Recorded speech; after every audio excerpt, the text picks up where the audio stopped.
Photoshop brushes. Okay, so there's a lot that we could do with Photoshop brushes. I'm going to give a quick overview of all the sort of the basic things that you might need, that you probably will use. Right, so brush, we'll just stick with the brush tool for now as a basic one, and I'll do a full one in the future, I think. B for brush, for your toolbar up here, and then this all turns up here.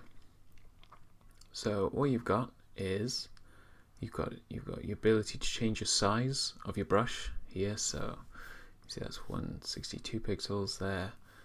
Make it larger. Oops. You can also make it larger with the brackets on your keyboard. So open and close brackets will make it larger.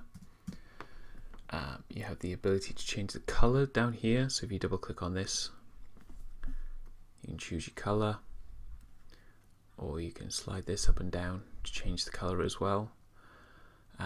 If you have a very, very specific CMYK breakdown or RGB, you can just type it in here. So if I want a really magenta color, I can just type it in there, click OK. In the brushes panel, you'll have, depending on what you've got, you'll have lots of folders, or maybe you've only got one or two. So general brushes is probably already in there, and you can see there's all sorts of different types of brushes here. You can also make this larger or smaller if you want to see more or less brushes. So there's a lot of brushes that we can go through. There's wet media, dry media, there's also watercolors and everything. If you find you don't really have many here, maybe you've just got general brushes, or maybe you don't have that many, you just click on this little icon up here and you go get more brushes, and it'll take you to the website. So continue to United Kingdom. So if you sign in,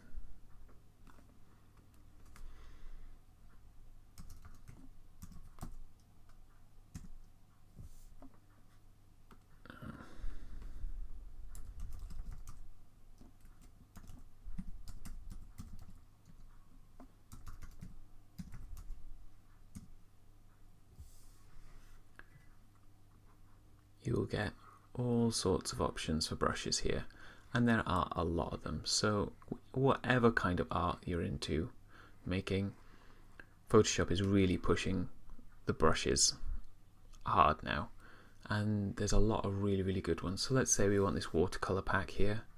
What you do is click on the download button. Wait a minute.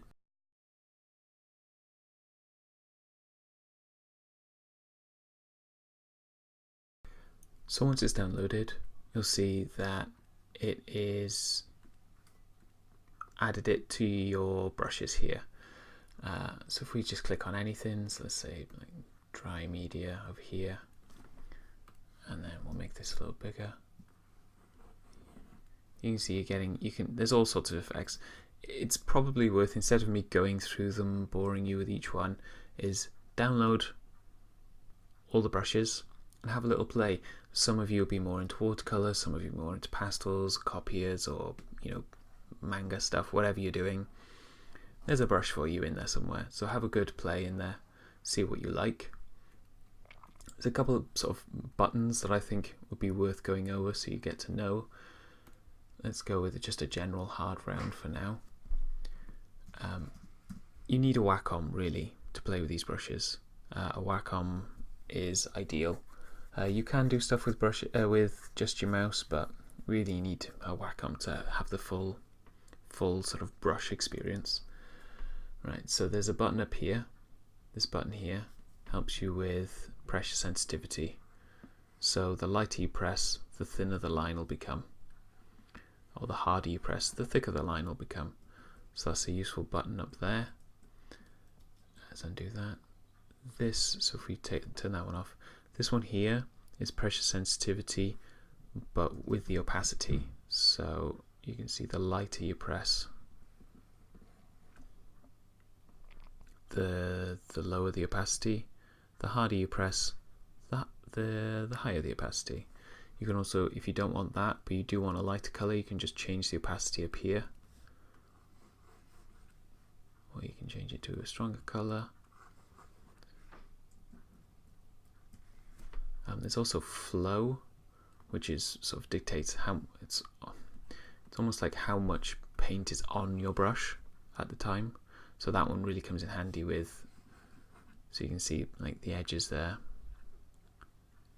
compared to 100% flow.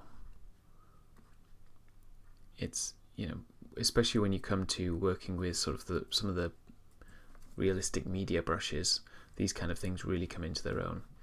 Smoothing is a really nice tool. If we just go over this quickly, so you can see that, let's say I put smoothing on 0 and I try and do a circle here. Because it's on a Wacom, it is a bit difficult to do like a really smooth circle, but if we boost this up to 60%, this will actually smooth out the line for me. So when I want to do a circle, it lags behind a little bit, so it smooths the circle off, and you can see those are much better. So it's really nice for those of you who, you know, want to do any kind of calligraphy online or hand-drawn lettering.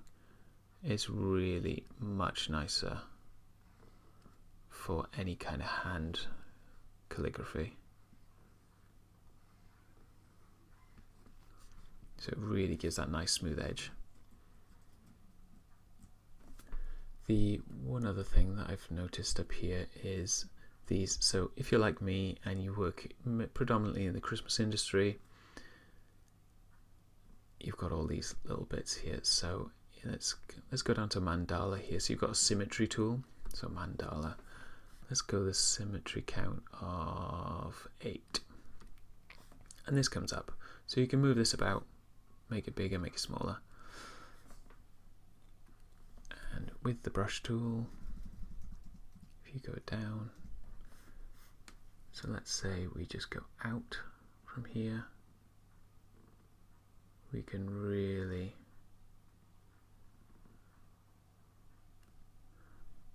and it's the quickest way to make a snowflake in the world, and it's incredible, and it saves me so much time. Obviously, the industry that I work in, which is predominantly Christmas, it really helps, especially when you're trying to create new snowflakes all the time.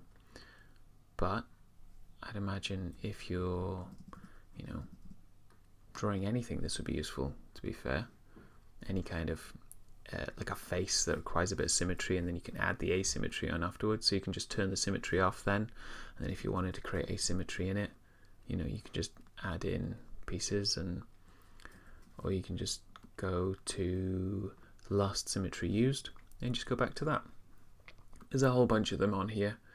They're worth having a little play with. So vertical, like if you literally wanted to draw a butterfly, a vertical one or a horizontal one, or there's parallel lines, so have a little play with those, see what you think. If we delete that, oops, symmetry off. If we delete that off there,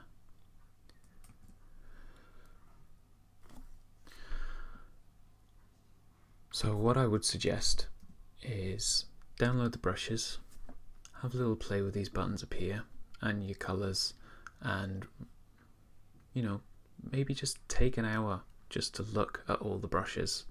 You know, you don't have to go through all of them. Maybe just pick 4 or 5 from the watercolour and 4 or 5 from dry media, things like that. But instead of me showing you everything, I think it's probably easier for you guys just to go through it and have a look and see what's there.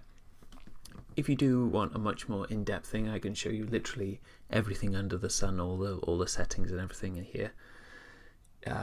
Comment below if you'd like a much more in-depth, but this was much more of just an introduction, just like a quick start guide. One other thing I would let you know about is, so I'm on the watercolor here, so you can see you can get some really nice watercolor effects going. So you can see this is sort of a backwards L shape pointing up. With this over here, you can actually move the brush direction.